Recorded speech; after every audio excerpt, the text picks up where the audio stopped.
Добрый вечер. Мне кажется, что мой сегодняшний собеседник счастливый человек, даже если он сам этого не подозревает, потому что свершилась самая жизненная и заветная его юношеская мечта.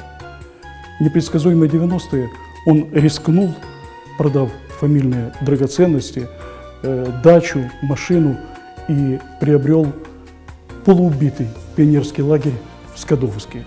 А уже через некоторое время этот лагерь стал действительно планетой детского счастья, куда, побывав там единожды, мечтают вновь попасть сотни мальчишек и девчонок из самых разных городов бывшего Советского Союза.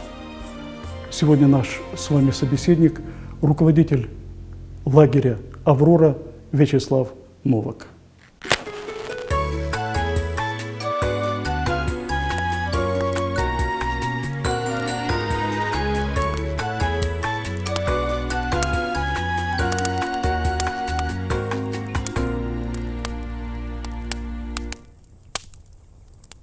Вячеслав Новак, руководитель детского лагеря «Аврора», кандидат педагогических наук, заслуженный работник туризма Украины. Добрый вечер. Добрый вечер. Вячеслав Альбертович, знаете, о чем я вас сразу хотел спросить? Вы уж не обижайтесь, если не очень корректно. Вы знаете, уже, как минимум года 3 я слышу дифирамбы в адрес вашего детища. И скажу прямо, это дифирамбы от людей самых разных и самого разного возраста. Я знаю даже случаи, когда дети отказывались от поездки в легендарный Артек, но для них существует только «Аврора». Вот если честно, откровенно, это так душу греет, тщеславие разогревает. Ну, конечно. То есть даже когда люди говорят, что они не тщеславны, все равно всегда есть элемент гордости за то, что ты сделал. Есть элемент, все любят похвастаться. Людям свойственно. Дети хвастаются успехами своих родителей. Говорят, вот мой папа, моя мама. В более, скажем, старшем возрасте молодежь говорит я сделал вот это, я молодец. Вот, когда мы начинаем... Даже если не сделал. Да, даже если не сделал. Вот я молодец. Вот, в более старшем возрасте мы начинаем говорить, а вот мой сын, моя дочь, мое детище. Абсолютно. Обсуждать успехи своих детей, может быть, внуков. Вот. И когда их хвалят, это тоже всегда очень приятно. Вот. «Аврора» — это наше детище. И, конечно же, приятно, когда его хвалят. Мы хотели, чтобы так было. Вот. Слово «дифирамбы», может быть, не очень подходит. Я бы сказал, констатация факта. То есть, действительно, мы сегодня замечательный детский лагерь. Вячеслав Новак родился в 1966 году в Днепропетровске. 1983 год. Заканчивает среднюю школу, поступает в ДИИТ. Параллельно учится на заочном отделении педагогического факультета МГУ. 1988-89 годы. Защищает дипломы инженера-механика и педагога. В студенческие годы Вячеслав Новак каждое лето проводит в пионерлагере «Юность» вожатым. Были удивленные или скептики по поводу принятия вами вот такого решения по-взрослому, уйти в такое детское море, скажем так. В семье была однозначность. Я ведь почему об этом спрашиваю? Вам в определенной мере, в кавычках, повезло. Да? Вы только закончили институт, тут бы диплому реализацию дать. А в жизнь ворвалось пресловутое китайское пожелание, чтобы ты жил в эпоху перемен. У вас ведь и тогда получалось неплохо в жизни, не по специальности, скажем так. Вы удачно строили, вы занимались компьютерным бизнесом, заработали денег, и вдруг уходите, действительно, в такую неспокойную жизнь. Или не вдруг?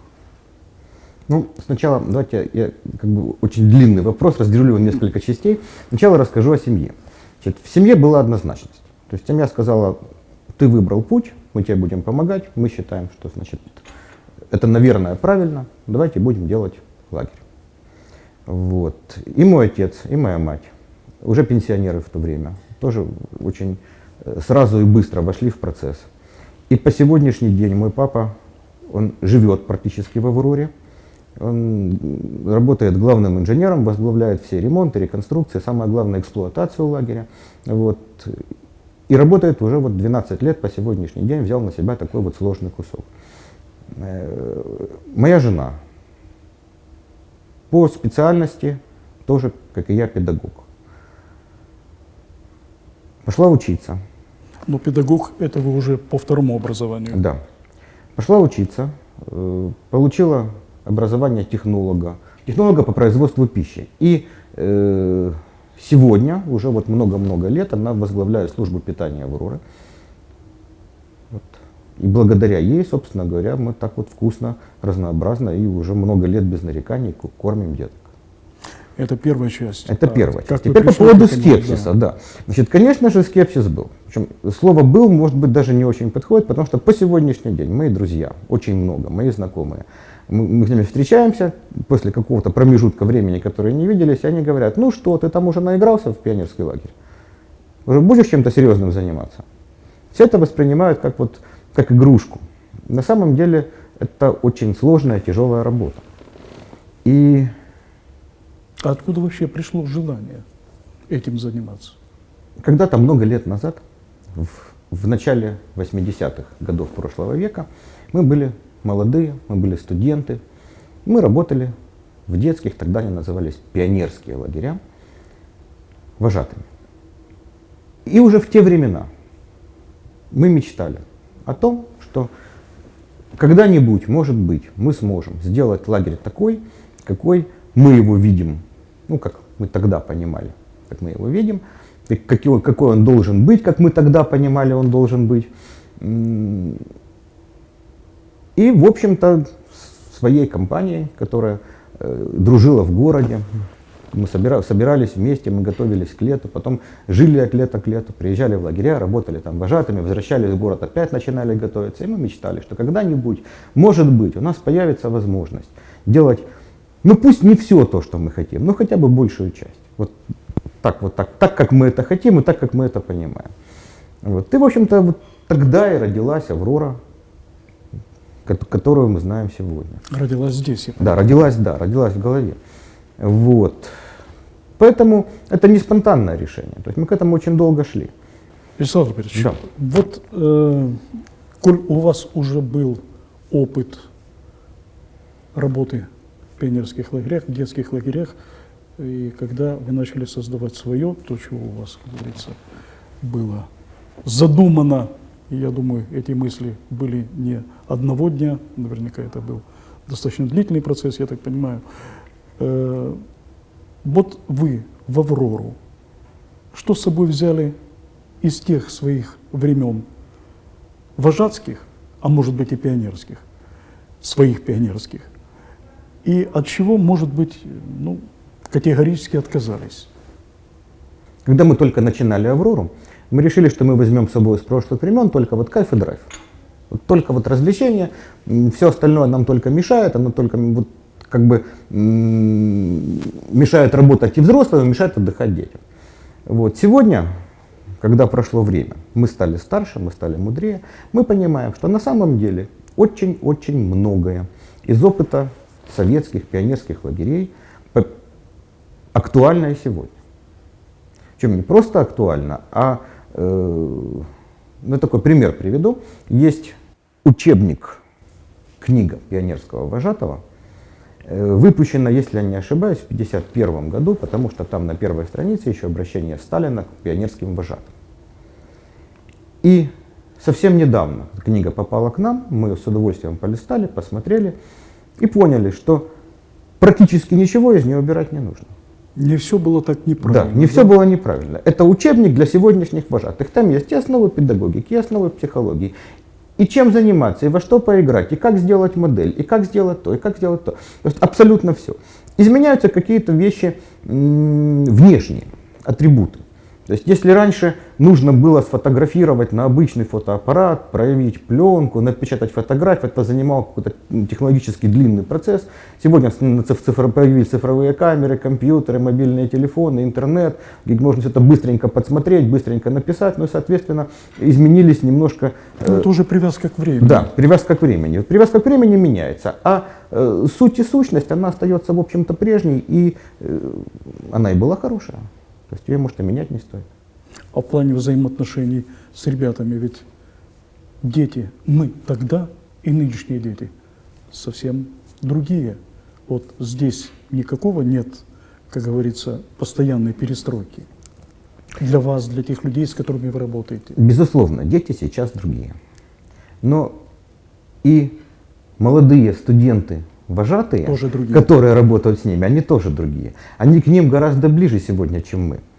Вот. Иногда мы смотрим, они разговаривают о чем-то между собой, и мы не очень понимаем, о чем. Ведь, опять-таки, в определенном возрасте начинаешь брюзжать, начинаешь говорить: вот раньше мы были моложе, трава была зеленее, небо было голубее, деревья были выше, все было совсем иначе. Вот. А сегодня вы посмотрите, какую музыку они слушают. Разве можно эту музыку слушать? Вот у нас было Абба, Бони М и Рапшин. 1988-93 годы. Вячеслав Новак преподает математику в средней школе, затем уходит в бизнес. 2000 год. Осуществляет давнюю мечту и приобретает в городе Скадовск детский лагерь «Аврора». Уже в 2002 году Вячеслав Новак награждается грамотой мэра Москвы за большой вклад в оздоровление детей из детских домов. 2003-2011 годы. Лагерь отмечен грамотами, дипломами профильных выставок в Киеве, Москве, Ялте за вклад в развитие детского туризма. 2004-2012 годы. «Аврора» ежегодно получает награды Ассоциации детских лагерей Украины в номинациях «Лучший лагерь Украины» и «Лучшая педагогическая команда». Трижды в 2004, 2007, 2012 годах Вячеслав Новак награждается грамотами президента Украины за организацию детского отдыха. В лагере для ребят существует в основе два авторитета. Аврорыч – это вы. И Петрович, я так понимаю, что это ваш коллега и боевой соратник. Я так понимаю, что вы с детьми тоже умеете общаться. Ну, конечно же, умеем. Это не просто наша профессия, это наш образ жизни сегодня. Мы живем точно так же от лета к лету. Мы работаем с детьми сезон, потом начинаем сразу же по ним скучать, начинаем готовиться, начинаем с ними общаться. Вот. И мы профессионалы в том, что мы делаем, поэтому, конечно же, умеем. Ну, это, наверное, уже не образ жизни, а это должно проистекать из внутреннего состояния. Безусловно, безусловно. Вот Петрович, о котором вы говорили, в жизни Владимир Петрович Сергеев, вот он даже был у меня пионерским вожатым. Я был у него ребенком в отряде когда-то, да. Наше знакомство началось с того, что я уже последний год я приехал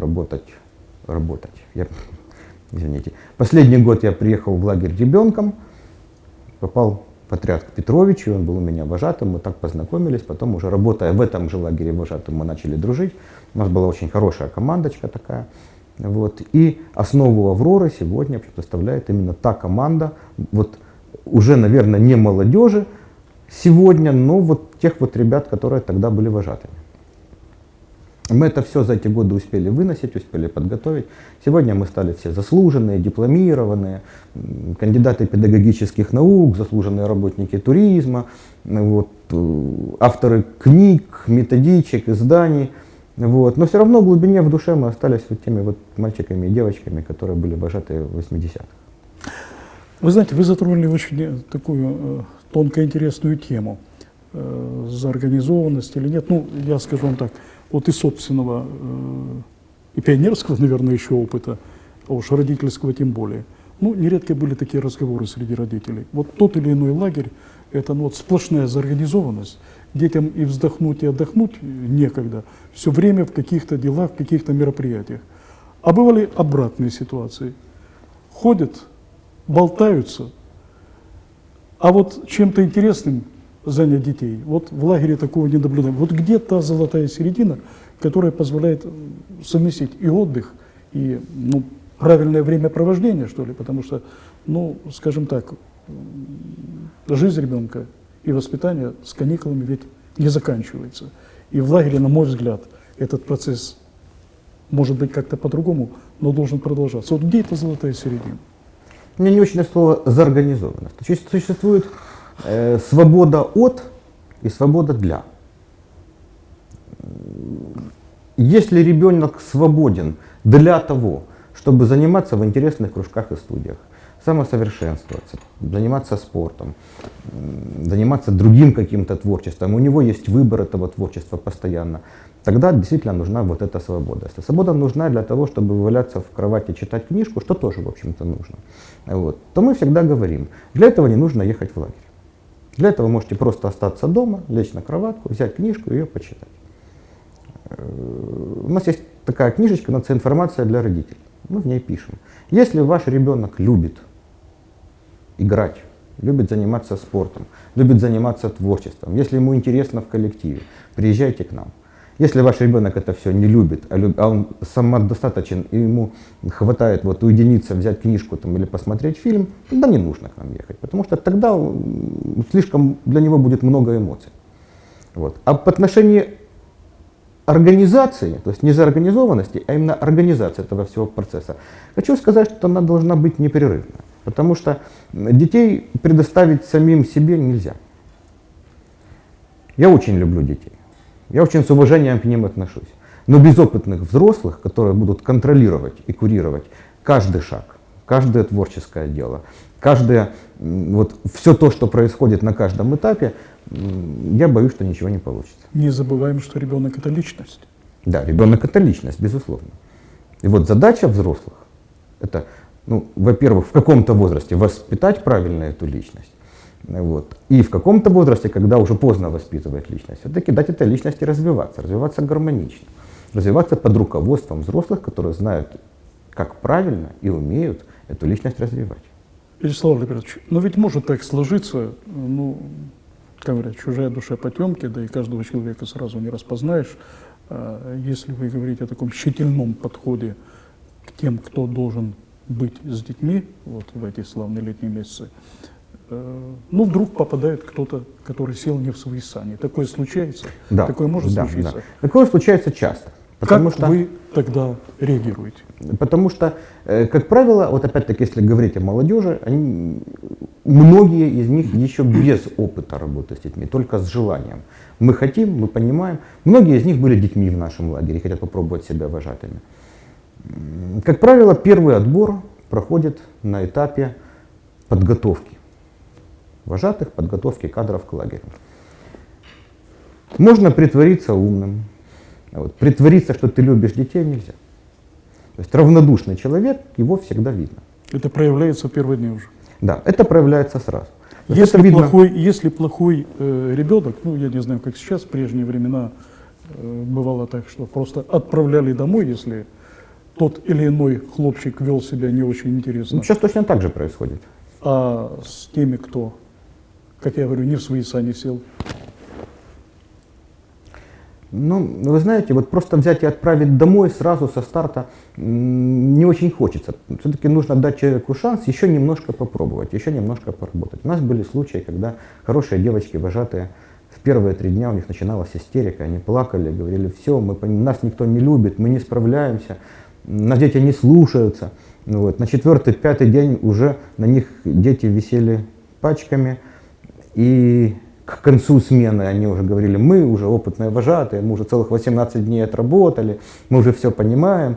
Вот. И сегодня, по истечении 5-6 лет их работы в лагере, мы понимаем, что действительно это был правильный выбор, что мы их не прогнали, правильный выбор, что мы их оставили. Вот. И все получается вот именно так, как хотелось бы. Бывает ситуация наоборот. То есть человек с высшим педагогическим образованием, проработавший много лет в учебном заведении, приезжает работать в лагерь по совету каких-нибудь наших друзей или знакомых, и оказывается человеком, который не сумел совместить призвание и кусок хлеба, который человеком оказался равнодушным и злым. С такими людьми мы расстаемся даже, может быть, в середине смены. То есть не ждем конца. Говорим, с таких людей вы стараетесь к детям не подпускать? Не подпускать. 2005 год. Вячеслав Новак защищает диссертацию кандидата педагогических наук. В этом же году «Аврора» награждается грамотой Союза журналистов Украины за вклад в развитие молодежной журналистики страны. 2005-2010 годы. Лагерь трижды получает награды Министерства образования Украины. 2006-2012 годы. «Аврора» ежегодно занимает первое место в смотре-конкурсе детских лагерей страны. 2010 год. Вячеслав Новак удостоен звания «Заслуженный работник туризма Украины». Я вот о чем думаю. Вот как бы не была в радость вам ваша работа, ваш каждый день, вот в те месяцы, когда вы живете одной жизнью вместе с детьми. Но мне кажется, что так или иначе, ну, от некой суеты, от шума, ну, в какие-то периоды времени можно устать. Если у вас такая усталость бывает, куда или к чему вы сбегаете? Понятно. Ну, вообще, на самом деле, от любимой работы не устаешь. В любой, даже самой любимой работе всегда есть какие-то элементы, которые не нравятся. Вот устаешь обычно от них. От общения с детьми, от работы с детьми устать нельзя. Я обычно устаю от общения со взрослыми. Лагерь — это очень большой механизм, это такой как бы маленький город. И всегда есть какие-то комиссии, какие-то проверяющие, какие-то приходящие из-за забора люди, которые отвлекают тебя от твоей непосредственной работы. Ты должен уделять им время, с ними общаться, может быть, там, нервы и здоровье на это какое-то свое тратить. Да? И вот после этого, для того, чтобы восстановить свой потенциал, нужно опять пойти к детям. И сразу все меняется. Перефразируя известное, чем больше узнаю взрослых, тем больше хочется к детям. Да, именно так. Осень, зима, вот так как сейчас. Для вас, для команды, это время, ну, прежде всего для вас, это время отдыха или это время суровых хозяйственных забот, или это что-то другое? Вот возникла фраза в голове: «И вечный бой, покой нам только снится». Эпиграф, да.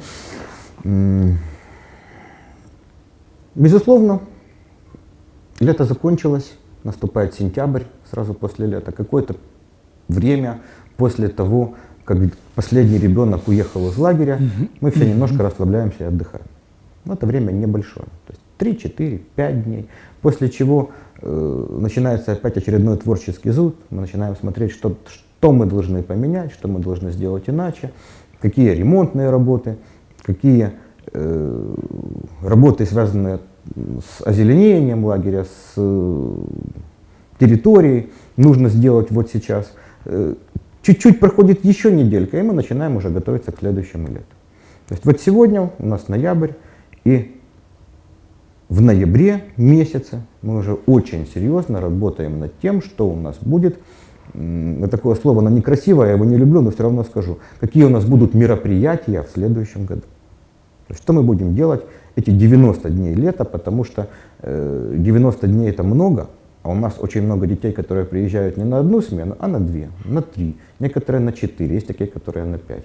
И мы должны это все сделать таким образом, чтобы оно не просто не повторялось из года в год, а не повторялось от смены к смене. А это и было красиво, интересно, правильно с точки зрения педагогики, с точки зрения воспитания и развития ребенка. И к этому всему нужно подготовить техническую базу, к этому всему нужно подготовить людей, костюмы, музыку, звук, свет, сценарий. Вот, это написать и продумать. Поэтому вот как бы этим мы сейчас и занимаемся. И когда нам говорят, ну что вы там отработали лето, а потом у вас вы всю зиму гуляете. На самом деле не так. Мы работаем вот как раз сейчас, и без выходных бывает. Бывают такие недели, когда Или нужно... это работает вся команда? Ну, у нас... Или это уже костяк какой-то? Костяк. Это основной костяк, который работает над лагерем круглогодично. Потому что вся команда, это, как правило, люди, которые работают в каких-то других местах, в других учебных заведениях, являются студентами очень много. То есть вожатые — это студенты высших учебных заведений Днепропетровска и Украины. У нас одновременно работает несколько кружков и студий, я бы сказал, там, несколько десятков кружков и студий, в каждом из которых работает с детьми специалист, который не просто умеет что-то красиво сделать, а еще умеет этому научить ребенка. Таких направлений работы очень много, начиная от, вот, я их называю так, вот, одним словом, рукоделие, то есть то, что делается руками, и заканчивая целым направлением хай-тека. Везде работают профессионалы, везде работают люди с большим опытом в этой профессии, в этом деле или творчестве, и с большим опытом работы с детьми. Я благодарю вас за разговор. Да. Спасибо. Спасибо вам. До свидания.